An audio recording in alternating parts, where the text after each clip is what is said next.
Hello crafty friends, my name's Alicia, but you can call me Crafty Al, and welcome to my very last Sheetload of Cards video.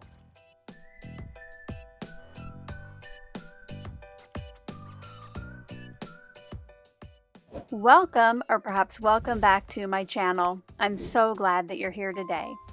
Did my little intro teaser have you worried? Well, no need to fret.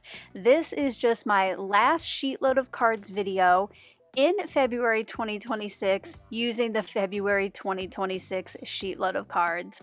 I will be back tomorrow with Sheetload Rewind and then on the 1st of March with a brand new edition.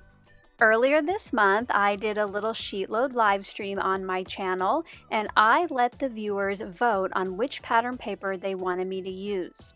Up on screen now is a look at the beautiful set that we created together that day, but the runner-up in that poll was this rainbow paper, and I said that I would come back with the video using it because this was probably the one I was most excited about as well.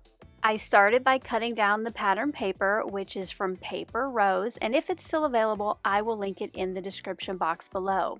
Now, while I'm not giving the details or the dimensions on this, you can always check out the process video, which is linked down in the description box below. Here's where things will diverge just a little bit from the original process video.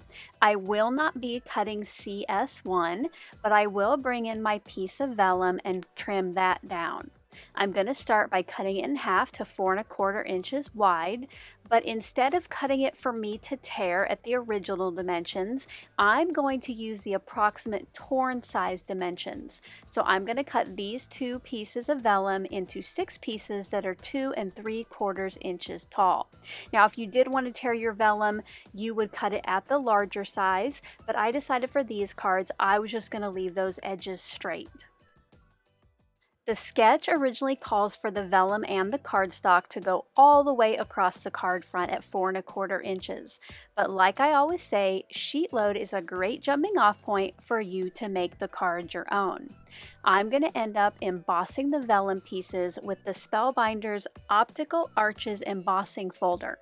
When I emboss vellum, I like to use a piece of recycled printer paper to put behind the vellum in the folder.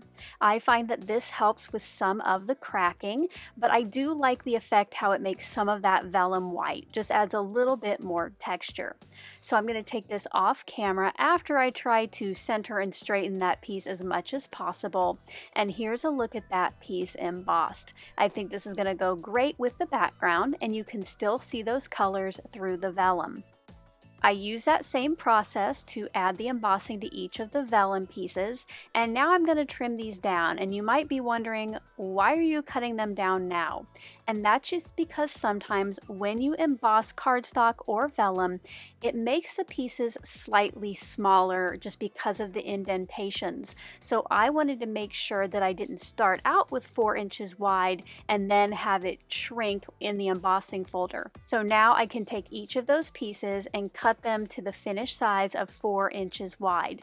This is the same width as my pattern paper pieces now. Since I am foregoing CS1 on this set of cards, I would need to do a little bit something different for my sentiment. Since you can see adhesive through vellum, I need something wider than that circle would be to help hold my vellum in place. I decided I needed more of a fishtail banner. So I created a custom printable for this set of cards.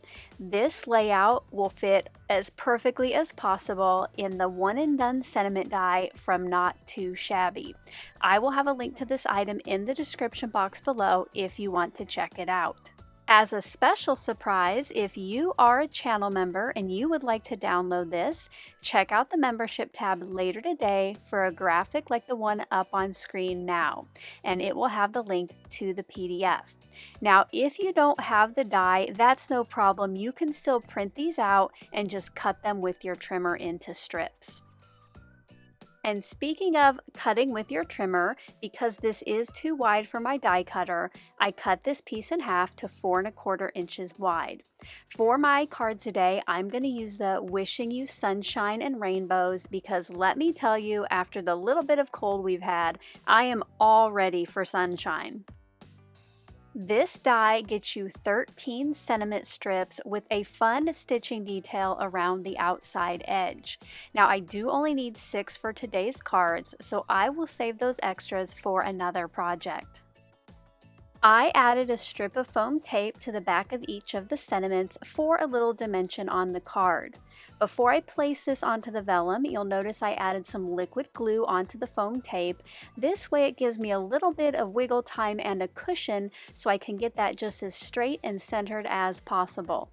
I wanted to add a little sparkle and color to this piece, so I brought in some diamond dots that I had left over from a diamond painting project, and I added 5 around the sentiment piece. I finished adding the diamond dots off camera to each of the vellum pieces and gave them a little bit of time to dry. Once those had dried, it was time to get them added to the pattern paper, and now because I have the fishtail banner and those diamond dots, I have some areas to hide my glue. So I did my best to add the adhesive right behind those, and then to help me get the left edge nice and aligned on these, I used my mini Scor-Buddy as a little extra helper. This piece will now get added to a top folding white card base, which I just pulled these out of my stash. I added adhesive to the back and then tried to get a nice even white border all the way around. I finished getting those added off camera, and to use up all of the scraps from that piece of pattern paper, I cut the strip into 4-inch wide sections and just used the back side. Now I'm going to bring in this fun torn edge die from Spellbinders and cut each of those in half. So I have a fun little element to add to the inside for a little bit of an extra surprise. I hope you enjoyed seeing this alternative set of cards using the February 2026 SheetLoad of Cards printable. If you did, as always, a thumbs up is appreciated. Channel members, don't forget to check out the membership tab later today to get your bonus download. And until my next video, I hope you're all having a crafty day. Bye-bye. Thank you so much for taking the time to watch all the way to the end of the video. I hope now you'll consider clicking on one of the videos or playlists I have linked above. And if you are interested in any of the products or tools I used in today's video, I do have some links in the description box below.